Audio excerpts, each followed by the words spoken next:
Break के बाद खबरनामे में आपका दोबारा खैर मकदम है। अब बढ़ते हैं खबरों की तफसील की जानिब।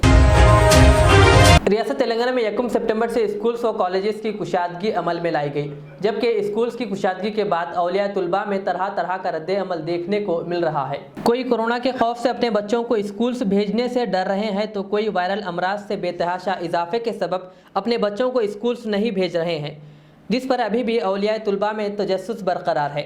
तफसीलात के मुताबिक भैंसा डिवीज़न के कुंटाला मंडल के मुस्तकर में ज़िला परिषद स्कूल जो 6वीं जमात से लेकर 10वीं जमात तक है, इसमें कुल तुलबा की तादाद 151 है, जबकि आज एक ही तालिब इल्म स्कूल में हाजिर हुआ, जिसका नाम सूरज है, जो 9वीं जमात का तालिब इल्म है। इसने स्कूल में शिरकत करते हुए अपनी हाजिरी को दर्ज करवाया, जबकि तुलबा की इतनी बड़ी तादाद में गैर हाजिरी पर असातिज़ा और महकमे तालीम के ओहदेदारों में काफ़ी तशवीश पाई जा रही है।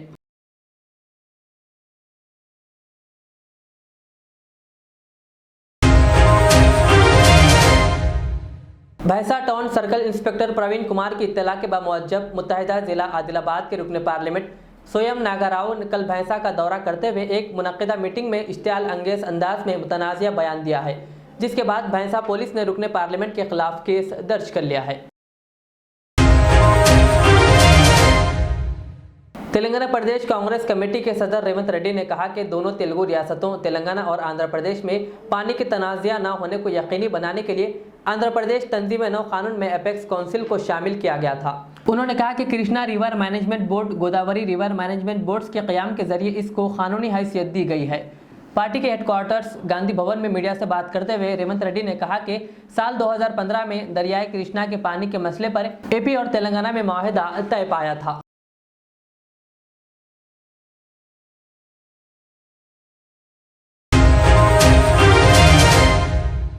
खदीम मलकपेट के अफजल नगर कमेटी हॉल में मोबाइल वैक्सीनेशन सेंटर का इफ्तिताह मलकपेट के मजलिसी रुकन असम्बली अहमद बिन अब्दुल्ला बलाला के हाथों अमल में लाया गया। वाज़ेह है कि खदीम मलकपेट में वैक्सीनेशन का अमल तेजी से जारी है। इस मौके पर खदीम मलकपेट के कॉरपोरेटर सैफुद्दीन शफी के अलावा व दीगर मौजूद थे।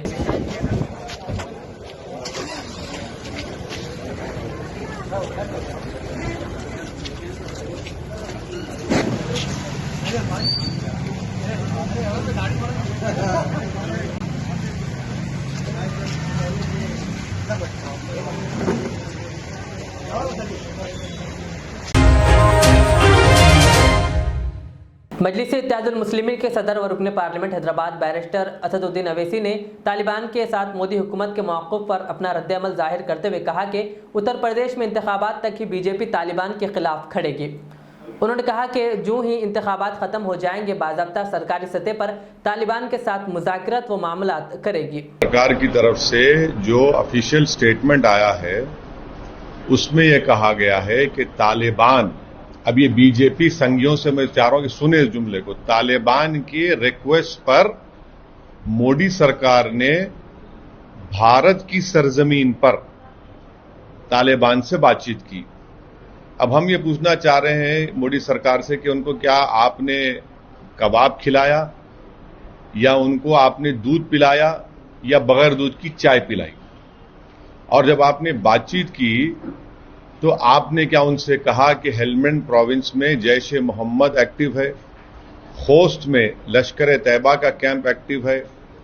क्या भारत सरकार ने तालिबान के उस रिप्रेजेंटेटिव से यह खुलकर कहा कि हमारे जो माइनिंग राइट्स हैं एक मुकाम पर, क्या हमने उस माइनिंग राइट्स को आजीगोट में उसको बरकरार रखेंगे?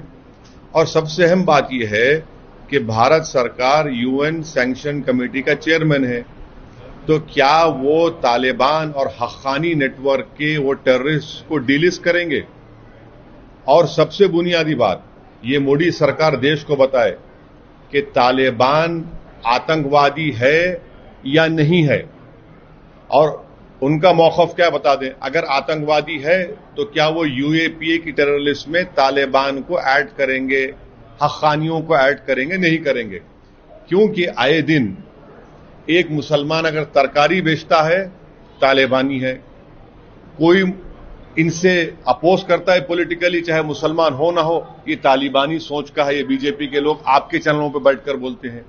तो हम मोदी सरकार से ये पूछ रहे हैं, साफ तौर पर बता दीजिए कि क्या तालिबान के बारे में आपका मौक़िफ़ क्या है? क्या आप तालिबान को टेररिस्ट ऑर्गेनाइजेशन मानते हैं या नहीं मानते हैं? अगर सुनिए, अगर नहीं मानते हैं तो क्या आप उनको यूएन सैंक्शन कमेटी में, जिसका चेयरमैन भारत है, तालिबान के टॉप 100 लीडर, हक्कानी नेटवर्क के लीडर्स, उनको आप डिलिस्ट करेंगे? और अगर आप नहीं करेंगे तो क्या आप उनको यूएपीए की टेरर लिस्ट में उनको शामिल करेंगे? और अगर आप ये सब भी नहीं करेंगे तो क्या मोदी सरकार इनके जो स्पोक्स पर्सन है और इनके जो मीडिया के दोस्त हैं उनसे कहेंगे कि please shut up and don't call everyone तालिबानी? ये हमारा उनसे सवाल है। देखिए, सुनिए, बातचीत हम सरकार से सवाल कर रहे थे कि आपका मौक़िफ़ क्या है। आज भी हमारा उनसे यही क्वेश्चन है जो हम कह रहे हैं, क्या भारत सरकार, मोदी सरकार जो सत्ता में है, तालिबान के बारे में आपका पोजीशन क्या है? आप उनको टेररिस्ट ऑर्गेनाइजेशन मानते नहीं मानते? और अगर मानते हैं तो क्या यूएपीए की टेरर लिस्ट में शामिल करेंगे? और अगर मानते हैं टेररिस्ट हैं तो फिर आप माने भारत सरकार जो यूनाइटेड नेशन सैंक्शन कमेटी का चेयरमैन है उनको डीलिस्ट करेगा या वैसा ही रखेगा? ये हमारा सवाल उनसे, उनको जवाब देना पड़ेगा। और अगर ये सब नहीं भी करते हैं तो फिर इनके जो लोग बैठते हैं जैक इन द बॉक्स जो है, वो हर एक को तालिबानी तालिबानी तालिबानी, यानी ये क्या है फिर? ये इसको रुकाइए। ठीक है सर, आप सालों से बातचीत के हिमायती रहे हैं, वकालत करते हैं। आपने पार्लियामेंट में बातचीत करना पड़ेगा। सुनिए, हम बातचीत हो रहा है तो आप उस पर भी मीट निकाल रहे हैं। सुनिए, हमने क्या कहा था कि क्या आप इनसे डायलॉग करेंगे? ये आएंगे। आपने मजाक उड़ाया मेरा। 2013 में मनमोहन सिंह की सरकार थी, बीजेपी अपोजिशन में थी, बहुत गालियां दी। फिर मोदी की सरकार बनी, 15 में मैंने 2 मरतबा, 16 में उठाया। आपका पोजीशन क्या है बताइए? आपने CAA का गलत अनकॉन्स्टिट्यूशनल कानून बना दिया। उस वक्त भी मैंने कहा था कि इसमें आप मुसलमानों को ये रिलीजन के ऊपर बनाकर, एक तो अनकॉन्स्टिट्यूशनल है, दूसरा स्ट्रेटेजिकली भारत के लिए ठीक नहीं है। क्यों नहीं है ठीक? पूछा गया हमसे। हमने कहा ये जो उज़्बेक है, ताजिक है, हजाराज है, तुर्कमान है, इनका क्या करेंगे आप? आज ये सब चीजें जो हो रही हैं आप देखते नहीं है ना। ये सरकार सोचती नहीं है इन चीजों को। इनको सिर्फ एक ही लगता है, एक ही फोकस होना चाहिए, कैसे देश को हिंदुत्व में तब्दील कर दिया जाए।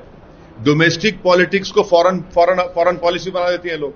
यही इनकी सबसे बड़ी कमजोरी और नाकामी रही है।